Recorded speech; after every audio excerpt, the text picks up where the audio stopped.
यदि आप भी अपने विवाद को खत्म करना चाहते हैं और चाहते हैं कि आपका फैसला सुप्रीम कोर्ट से हो जाए, देखें एक बार सुप्रीम कोर्ट का जो फैसला हो जाता है तो समझ लीजिए वो एक कानून बन जाता है और जो निचली अदालत है उस फैसले को देखते हैं, समझते हैं और उसको फॉलो भी करते हैं।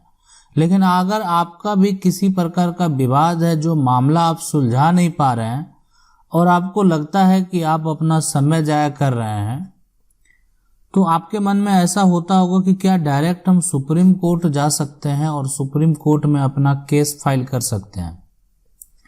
इसके क्या नियम है, क्या प्रक्रिया है, आज हम उसको बताने जा रहे हैं आपके सामने। किसी भी प्रकार के मामले होते हैं तो जो भी मामला होता है, जो भी विवाद होता है, उसका एक लेवल होता है और अगर आप सुप्रीम कोर्ट में अपना केस फाइल करते हैं तो उसके लिए जो प्रक्रिया है। लेकिन एक सवाल आपके मन में यह भी आता होगा कि क्या कोई भी व्यक्ति डायरेक्ट जाके सुप्रीम कोर्ट में केस फाइल कर सकता है? मतलब आज विवाद हुआ और आप डायरेक्ट जाके उस विवाद को सुप्रीम कोर्ट में केस फाइल कर दें, क्या ऐसा संभव है? क्या ऐसा पॉसिबल है? क्या ऐसा हो सकता है? तो आज हम सब कुछ आपको बताने जा रहे हैं।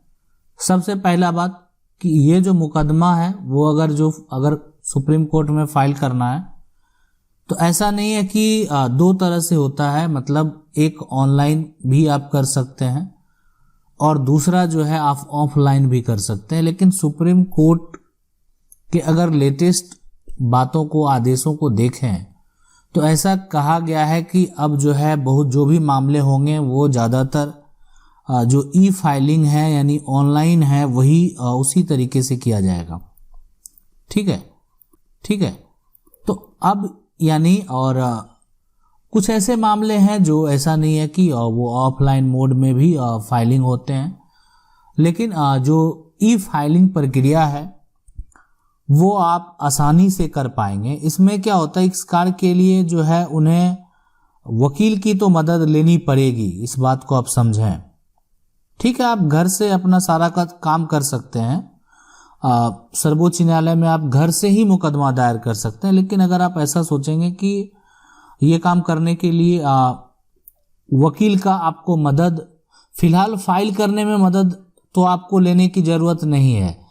ठीक है, आप ई फाइलिंग तो इसमें वकील का कोई जरूरत नहीं है, बाद में आप वकील कर सकते हैं। लेकिन अगर आप उसको अच्छे से नहीं समझ रहे हैं तो हो सकता है कि आपको मदद लेना पड़े। अब इसमें कुछ करना नहीं होता। देखें यहाँ पे सर्वोच्च न्यायालय का है, उस पे जाने के बाद जो है लॉगिन करना है और लॉगिन करने के बाद आप, मतलब जैसे होता है ना किसी में आप रजिस्टर करते हैं उसी तरह से रजिस्टर करके लॉगिन हो जाना है और उसके बाद आसानी से आप अपना मुकदमा जो है वो दर्ज करा सकते हैं। अब ये जो ई फाइलिंग सेवा अगर बात करें सबसे पहले, इससे क्या सबसे बड़ा फायदा क्या होगा कि आप आसानी से सारा काम कर सकते हैं, स्वयं सारा बात जो है यहाँ पे। तो यहाँ या तो स्वयं आप कर सकते हैं, नहीं तो आपके जो वकील हैं आप उनसे करवा सकते हैं। तो दोनों प्रक्रिया संभव है। तो कहीं ना कहीं यह जो है एक बेहतर विकल्प है। और हाँ, यहाँ पे अगर जो कोर्ट का फीस है, जो शुल्क है ना, वो भी आप ऑनलाइन जमा कर सकते हैं।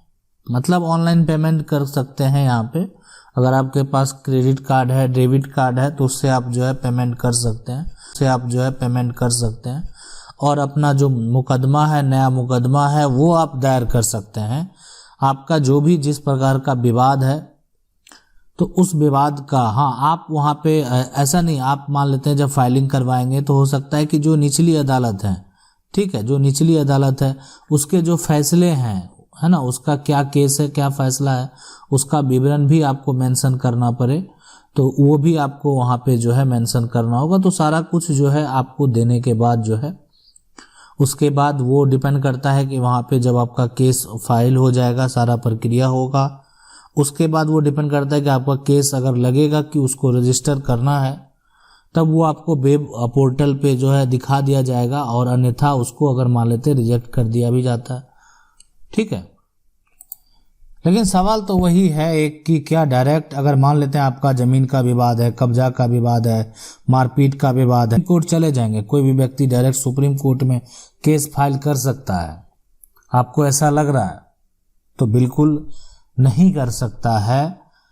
इसलिए नहीं कर सकता है कि देखिए, आपको निचली अदालत जो जाना है वो सारा का नियम बना हुआ है और वो फॉलो करना होगा। लेकिन यहाँ पे अगर आपका जो एक तरह से बात करें कि जो मामला है ना, तो कब जा सकते हैं? अगर आप ऐसा सोचते हैं तो आपका मामला जो है अगर एक तरह से आपके अधिकार से जुड़ा हुआ है, जो फंडामेंटल राइट है, जो आपका अधिकार है, आपको जो अधिकार मतलब मिलना था और नहीं मिल पा रहा है, तो उसके लिए आप जा सकते हैं, डायरेक्ट जा सकते हैं।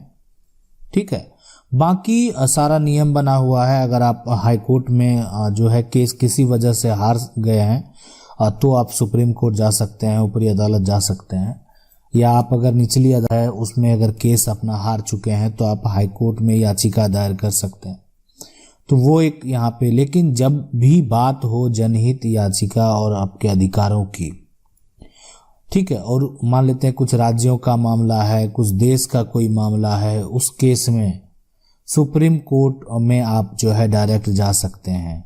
आपके देखते हैं कि बहुत अपने सरकार से अपने अधिकारों को, बात को लेकर डायरेक्ट सुप्रीम कोर्ट चले जाते हैं। आप ऐसा नहीं सुने होंगे कि डायरेक्ट कोई मान लेते हैं विवाद हुआ और वो डायरेक्ट व्यक्ति सुप्रीम कोर्ट, बिल्कुल नहीं। जो है उसका जिला न्यायालय, हाई कोर्ट, सबका जो है जजमेंट होने के बाद वो सुप्रीम कोर्ट जाते हैं। मतलब सब जगह से अगर जजमेंट हो गया तभी वो सुप्रीम कोर्ट जो है, अगर मान लेते हैं अगर उस जजमेंट से वो व्यक्ति संतुष्ट नहीं है तो वो सुप्रीम कोर्ट में याचिका दायर करता है। डायरेक्ट जो है ये है, अगर आप चाहेंगे तो यहाँ पे ये संभव नहीं है। लेकिन आपका भी मामला जो है यानी वो सुप्रीम कोर्ट तो जाएगा ही।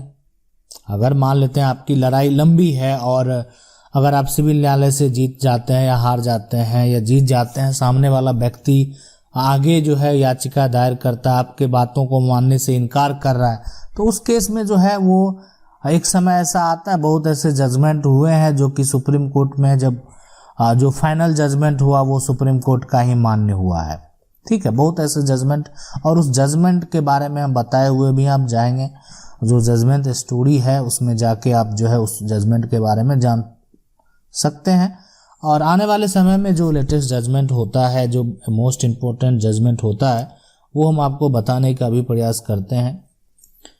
तो इसीलिए जो अगर आप ऐसा सोचते हैं कि हम डायरेक्ट सुप्रीम कोर्ट में ये करेंगे, बहुत लोगों का ऐसा मन में, बहुत लोगों के द्वारा ऐसा सवाल भी आया कि वो डायरेक्ट जो है सुप्रीम कोर्ट चले जाएंगे, तो ये संभव नहीं है। आप अपने छोटे छोटे विवादों को डायरेक्ट लेके सुप्रीम कोर्ट में नहीं जा सकते हैं।